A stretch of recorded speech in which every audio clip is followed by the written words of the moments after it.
Helena Jubany was 27 years old when she left her mark as the victim of one of Spain's strangest unsolved murders. She was a journalist by trade, working part-time at a local newspaper, and recently at a small library in Sabadell, a quiet city near Barcelona. People who knew Helena described her as bright, free-spirited, and curious about life. She loved books, nature, and long conversations. Her friends said she was adventurous, the kind of person who found it easy to trust others. That trusting nature may have been the very thing that killed her. In the summer of 2001, Helena joined a hiking club, the Unión Excursionista de Sabadell, or UES. It was a local mountaineering group that organized hikes, weekend trips, and community events. She thought she'd found a safe way to meet new friends. Instead, she stepped into a hidden circle that would stalk her, poison her, and betray her in ways she never could have imagined. It all started with a single letter. In September 2001, Helena found a note waiting for her at her apartment door. Alongside it were pastries and a bottle of horchata, her favorite drink. The letter read, "Surprise Helena. We were around the neighborhood and thought, let's see what's up with Helena. We are ? We will call you. Go eat everything." It was signed anonymously. She showed the letter to a few people in the hiking group. Some thought it was funny. Helena laughed it off too. She guessed it was an inside joke from her new friends. She didn't drink the horchata though. Something, maybe instinct, made her suspicious. She wouldn't be so cautious the next time. 1 month later, in October, Helena found a second letter. This one came with a bottle of juice. The note teased that soon the mystery would be revealed. "Helena, first of all, we hope you take this with the same sense of humor as us. The third time we will unravel the mystery. It's pretty certain we will all laugh. We would love to see you again on a hiking excursion of the UES. Now we are going to see if we find a good, pretty, and cheap place to learn English. Oh, and eat good, don't let us down. On the third time you will invite us, we don't doubt it. Kisses." This time, Helena drank the juice while working at the library. Within hours, she felt violently ill. She had to be driven home. She slept through the day, for nearly 24 hours. When she woke up, she took the leftover juice to be tested. The results confirmed her fear. It was laced with sleeping pills. Helena didn't go to the police. Instead, she talked to her friends in the UES.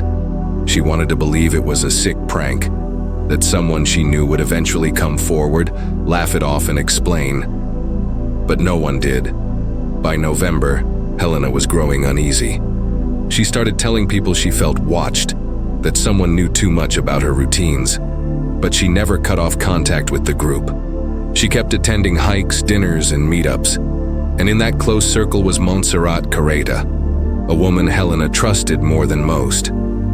Montserrat lived alone in a small apartment just blocks from Helena's place. She was older than Helena, in her mid-30s, but also part of the UES. They'd grown friendly. Some people described Montserrat as reserved, very attached to her boyfriend, Santiago La Iglesia, who was also in the group. Helena sometimes confided in Montserrat. She probably had no idea that she was walking straight into the trap. On November 30th, 2001, Helena didn't show up for work. Her boss called her apartment. No answer. The next day, she missed a lunch she'd planned with her father. That was the moment her family knew something was truly wrong. Her father went to her apartment. It was empty. Her bed was unused. No sign she'd packed anything. Hoping it was all a misunderstanding, they waited a day. But when Helena still didn't appear, her father went to the police and filed a missing persons report. But by then, it was already too late. Hours before the report was filed, residents in Montserrat's apartment block heard a loud crash in the courtyard. They looked down and saw a young woman's body, naked except for her underwear, broken, twisted, and lifeless on the cold concrete. It was Helena. At first, investigators called it a suicide. Maybe she'd thrown herself from the rooftop terrace. But that idea collapsed almost immediately under the weight of evidence. Helena's toxicology report showed she'd been given a massive dose of the same sedatives she'd been tricked into drinking weeks earlier. so much that she would have been unconscious, unable to stand, walk, or climb stairs. Her body was partly burned, but her skin showed no signs of struggle. There were no defensive wounds. She hadn't fought. She'd been helpless. This wasn't suicide. It was murder staged to look like one. When police looked closer, they found more chilling details. Helena's slippers and blanket were inside Montserrat's apartment, proof that she'd been there, probably drugged there. And the same brand of sleeping pills used to poison her was found in Montserrat's kitchen. When confronted, Montserrat stuck to her story. She said Helena came over willingly, stayed the night, and left the next morning. But the physical evidence made that impossible to believe. Montserrat was arrested and charged with murder, but her silence only deepened the mystery. She refused to say who else was involved, because it was clear she hadn't acted alone. The judge said so himself. Montserrat suffered from severe back problems. She couldn't have carried or dragged Helena's limp body up several flights of stairs alone. Someone helped her, maybe more than one person. Investigators turned to the person always by Montserrat's side, her boyfriend, Santiago La Iglesia. He too was deeply embedded in the hiking group. Rumors swirled that Montserrat had been protecting him all along, that she'd been manipulated, used as a pawn. Some close to her claimed she'd confessed that Santiago had violent, controlling tendencies, an obsession with sex and power. Even in prison, Santiago acted as Montserrat's legal advisor, tightly restricting how much time she spent alone with her family. Neighbors claimed they once saw Santiago and another man from the group, Xavi Jimenez, dragging Montserrat through the hallway when she appeared unconscious, as if she'd been drugged herself. Was this some twisted pattern? Was the same drug used to sedate Helena also used on Montserrat, to keep her quiet or compliant?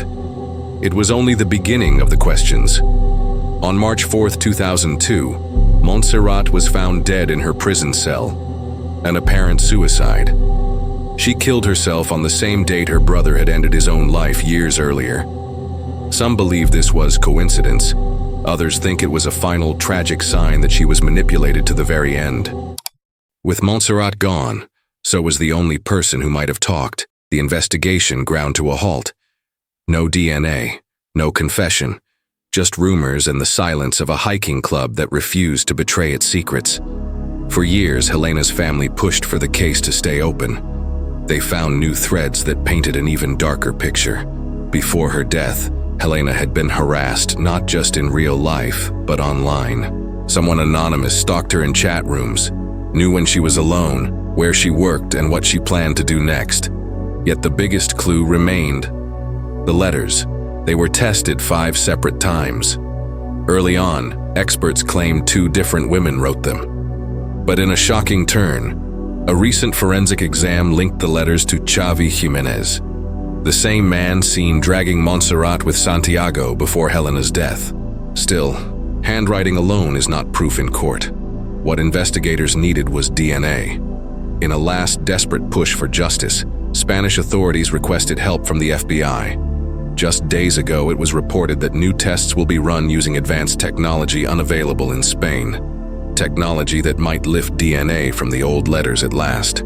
If they succeed, the evidence could finally prove that the people who wrote those cryptic notes, the same people who poisoned Helena twice, staged her murder to look like a fall, and left her broken in a courtyard, are the same people who have spent the last 20 years pretending they did nothing wrong. But time is running out. In Spain, even murder cases have a limit.